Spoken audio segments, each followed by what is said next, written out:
देखिए on the contrary, क्योंकि हम अगर 18वीं तरमीम में खुदा न खास्ता ये तरमीम करने जाएंगे तो ये पार्लियामान में आएंगे, तो पार्लियामान में हम अपना स्पेस खाली नहीं छोड़ना चाह रहे। और ये भी मैं बताऊं कि सिर्फ पीपल्स पार्टी नहीं, आपने देखा होगा कि नून की तरफ से भी वो आवाज़ें आ रही हैं। सेनेट एक मुस्तकिल इदारा है, हुकूमतें आएंगी, हुकूमतें जाएंगी, असेंबलियां डिसॉल्व होंगी, सेनेट चलेगा।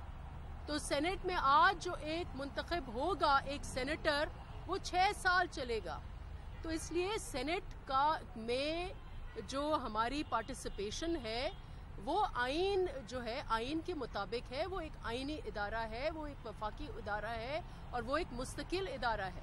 तो इसमें पार्टिसिपेट करना मीन्स कि हम पार्लियामान में भी इनको टफ टाइम हम देंगे, और जब तक इस्तीफों का फैसला नहीं होता हम कोई भी स्पेस, वो स्पेस इलेक्टोरल स्पेस हो या पार्लियामान में वो स्पेस हो, हम वहाँ कोई भी इनको जगह नहीं देंगे, क्योंकि सियासी मैदान कोई नहीं छोड़ता।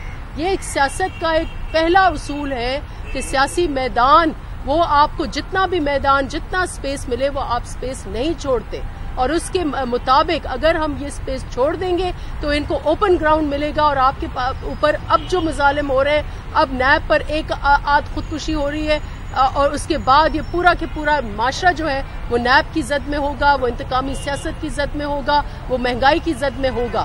तो ये हमारी आवाज़ जो है, ये आवाज़ें जो है वो सड़क पर भी होनी चाहिए, वो ऐवानों के अंदर भी होने चाहिए, वो ऐवान जैसे भी चलाएं। ये अपनी जगह हकीकत है कि जो स्पीकर है उसने और पीटीआई ने ऐवान को यरगमाल बनाया हुआ है।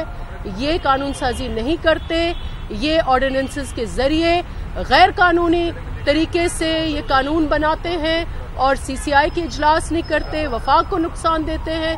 लेकिन जितना हमें स्पेस मिलेगा हम वो स्पेस लेंगे और उनके लिए कोई भी खाली मैदान नहीं छोड़ेंगे।